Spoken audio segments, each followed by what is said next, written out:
My name's Andrew Gibbons. I'm a professor at the School of Education at Auckland University of Technology.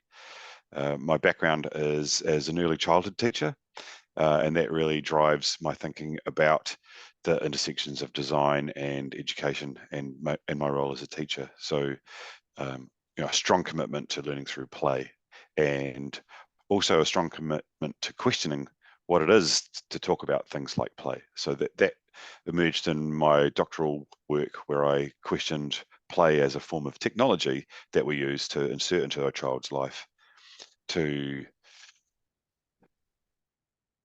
understand why it is that we put children through education systems. And so some of that thinking through my PhD will be something that we talk about today in the session on design and education and the future of those two operations. I'd also like to say that whilst early childhood education is my focus and my purpose as a philosopher and as a teacher educator, I'm also strongly committed to working across disciplines and boundaries. I particularly enjoy working with filmmakers and dancers, and I particularly enjoy like challenging those notions of how we work together as collaborators, as negotiators, and as thinkers within the university space. So that's a little bit about me. I'm going to pass over to Ricardo. Thank you, Andrew. Yes, I'm Ricardo Sosa, and until last month, I was a professor at Auckland University of Technology. At the moment, I have an adjunct position at Monash University in Australia. And my career started as a designer, as an industrial designer in the 90s. And actually, my honors project in my undergrad degree was called The Classroom of the Future. So I have been thinking about learning and teaching and technologies and spaces for a long time. One of my first jobs was in Singapore in the National University. I found an interesting group of people in the School of Computer Science in a lab called the Learning Environments and Technologies lab. And I worked there for a couple of years developing interactive multimedia technologies for learning. And of course, in my academic career, I'm an educator, and I've been very interested in the relationships and the practices of learning.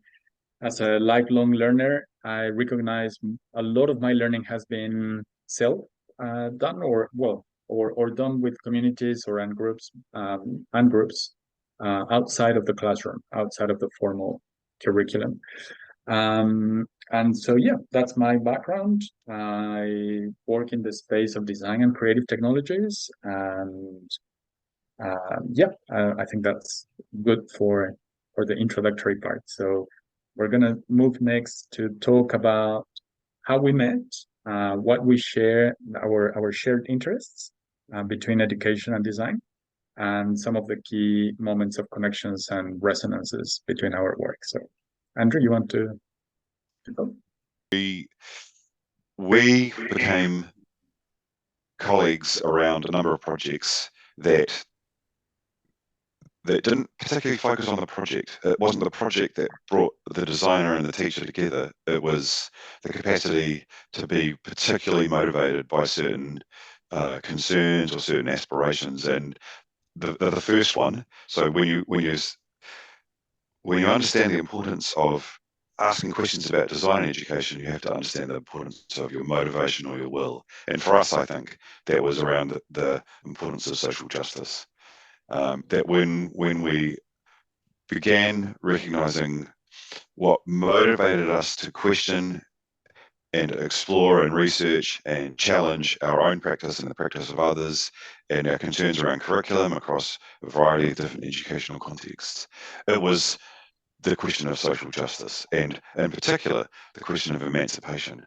And then deeper than that, the question of emancipation not as something that is the responsibility of the academy or an expert scholar, but emancipation that comes from within. So the thing that first got us engaged in making connections was this idea that we're concerned with working with people to support their self-emancipation, and everything flowed out of that. Without that, I think the concerns around design, our concerns around education fall flat. So Mhm. That's my start point, I guess. And so, Ricardo, that's my take on it. I'm quite Yes. interested in your thinking about, because I can't speak for us both, and that's the beauty of it.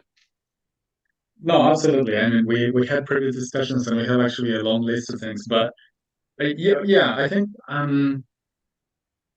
so I forgot to mention that I'm originally from Mexico, and I think that's relevant now because we are now coming to you from Aotearoa, New Zealand.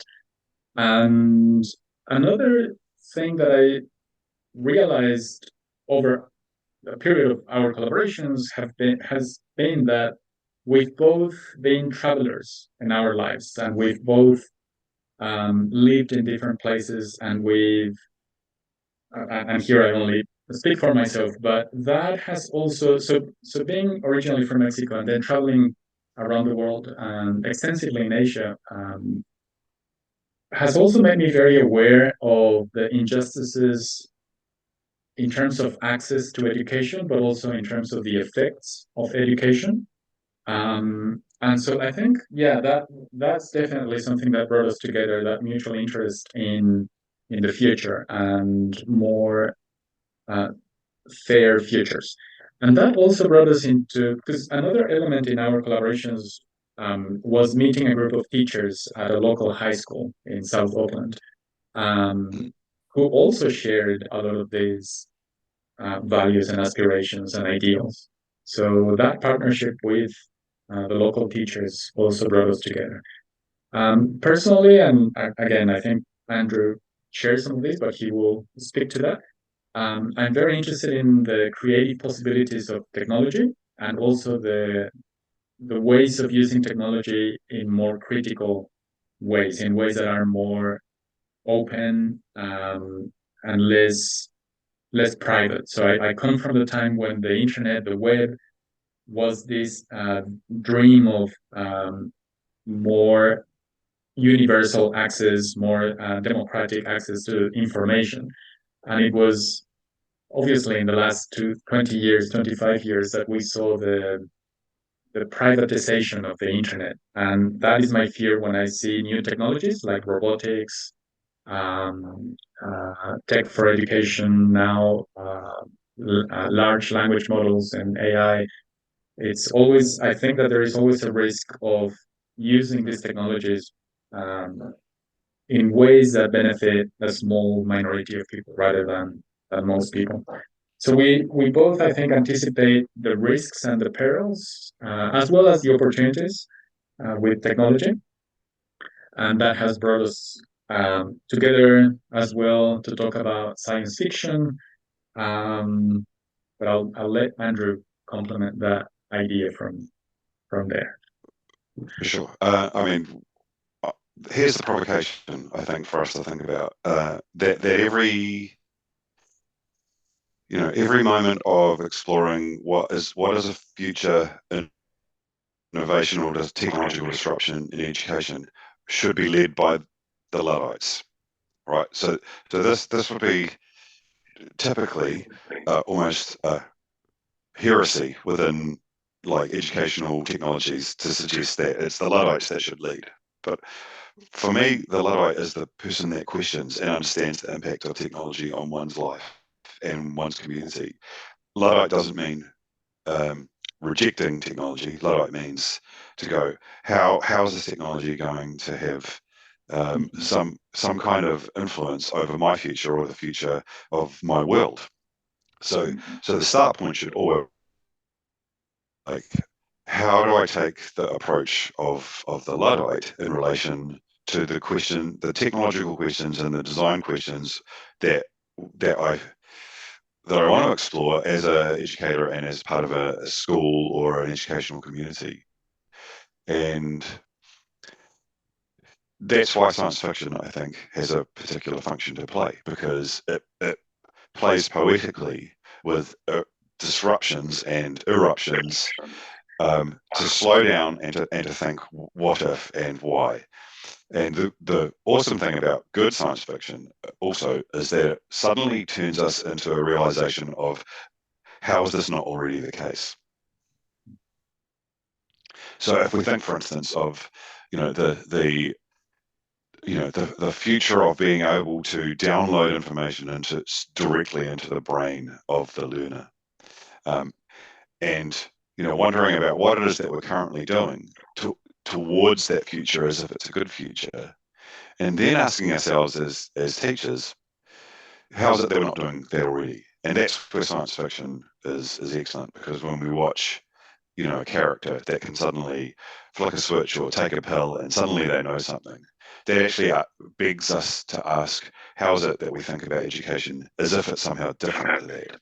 And that's this one essential thing that brings Ricardo and I together, is a concern for a kind of education that exists outside of that prescriptive, instrumental, technical, um,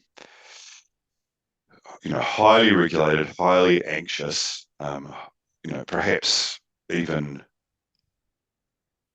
highly melancholic. Although I actually think melancholy is a good thing for education, but we're always worried about not meeting the goals that we set for ourselves, and so this kind of more poetic inroad into education is about like going, actually, all the reasons that we're stressing out about the future of technological disruption are caused by what we might call the technological society.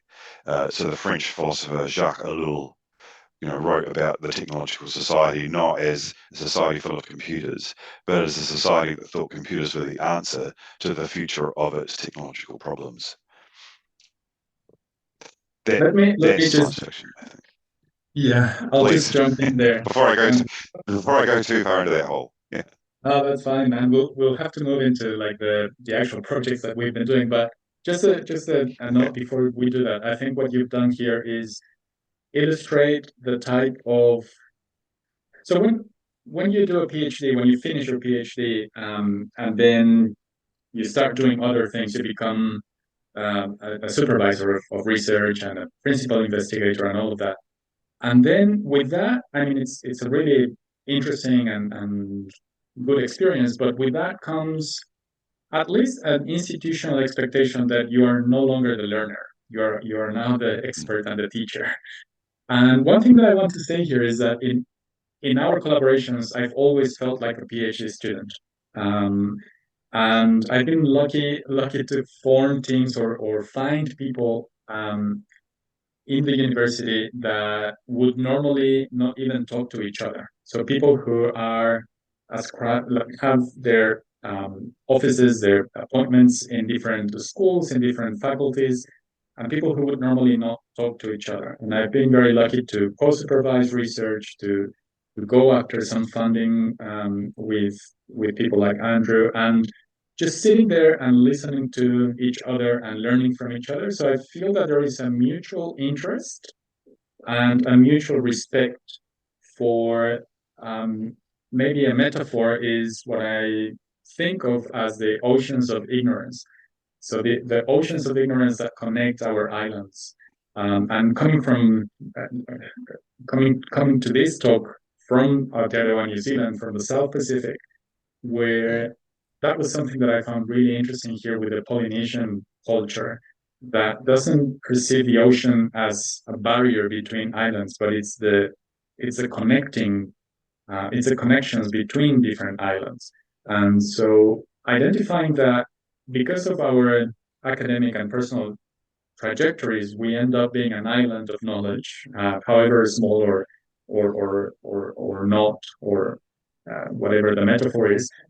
Often universities are very good at separating people, and schools and society very good at separating people and putting them into categories and labels. And I found that disrupting that has been very enjoyable, and it has led to very interesting projects and very interesting results. So we're going to talk about a couple of them, and then we're going to close with a big idea that we've come up with in these projects.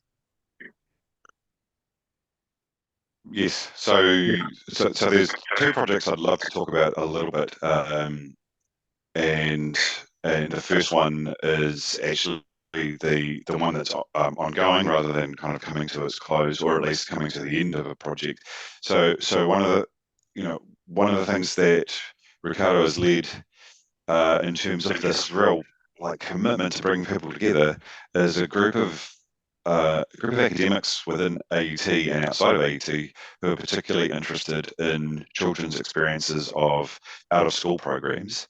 And the most wonderful thing about this, I think, is that it recognizes the limits of schooling for like the opportunities for children to engage in design and for those design experiences to be fundamentally focused on personal and collective well-being. So that's one of the projects, and the essential part of that is bringing everyone together um, to produce an ongoing and sustainable relationship where we're constantly questioning and disrupting the the experience of the child in what we might call the agency of their learning. And that's all been made possible because it's not just a group of teachers talking in an echo chamber worried about the curriculum. It's bouncing ideas around in this kind of really like unpredictable way. So that's one project, and we'd love to talk more about it, but we actually don't have a lot of time at this stage. And so if people are interested in those, then obviously get in touch with us and we can talk more about the ongoing concerns around children's out of school program experiences and design and wellbeing. The other project is looking at the ways in which children engage with computational thinking in makerspaces. And so Ricardo had been working with secondary school students at Manurewa High School in Auckland, here in New Zealand, and um, really insightfully connecting the future of robotics with the future of citizenship. That's my really rough explanation of it. But so that, as an early childhood teacher and someone who's interested in early childhood curriculum, that immediately attracted me um, to be able to present, um, a far deeper, far more social, far more collective understanding of robotics for the future of our lives. So that got us into a conversation about how it is that we might research children's learners' engagements with this thing that was new at the time, a few years back now, but still fairly new, called the digital curriculum in New Zealand. So the Ministry of Education was concerned uh, to to govern and shape a digital curriculum across all the traditional learning areas in this country, mainly for primary and secondary schooling. And we were interested in researching how that might occur in the more loose spaces rather than the intentional and assessment focused spaces of school, the loose spaces of the maker spaces. So how is the digital curriculum, and in particular the the essence of computational thinking contained within the digital curriculum, how is that experienced as a really embodied and collective and emancipatory focus of a makerspace? And so we've been researching, the history of maker culture and maker spaces, and how they operate in schools, and then how they offer insights and also entry points to computational thinking for the future. That Ricardo, your No, thoughts?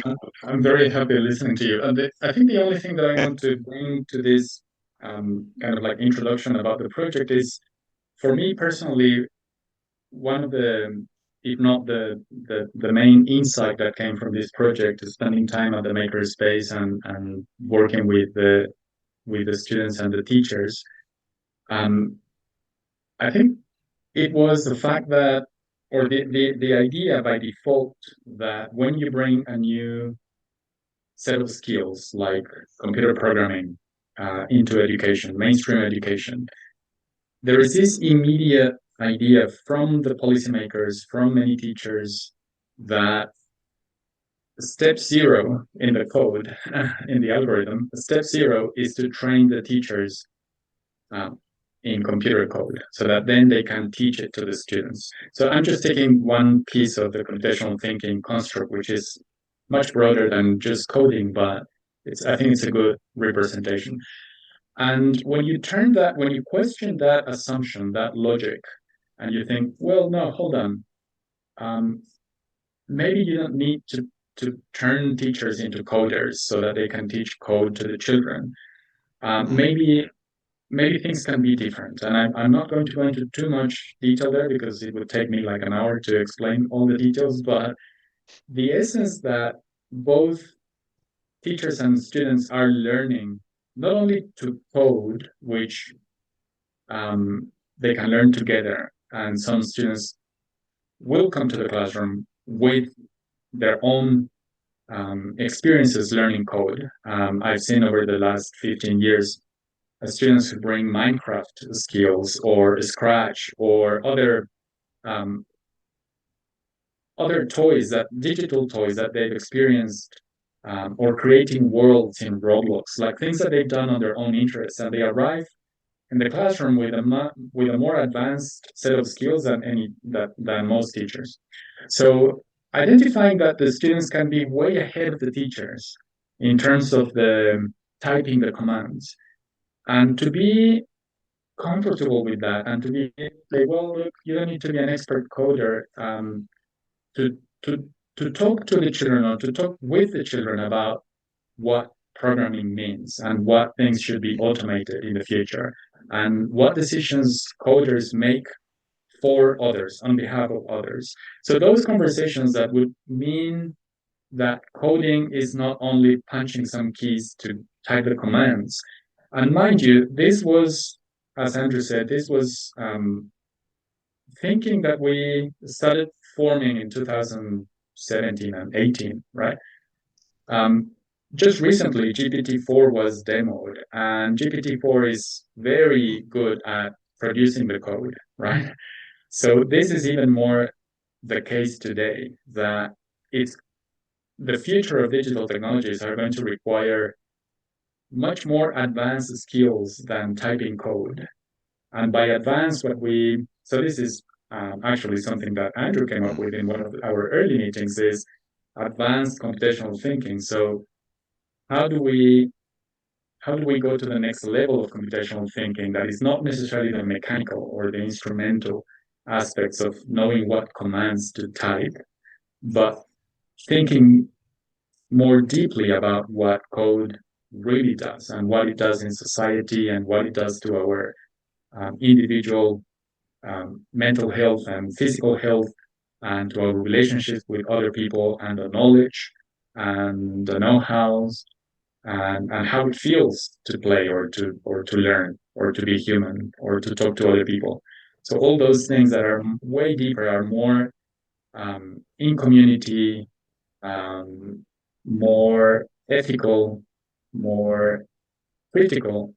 Um, Teachers can perfectly um, use their teaching experience to engage in these learning points without having to go through any training of um, Scratch or Java or a programming language. Sorry, I extended way more than I intended to, but that would be my take on.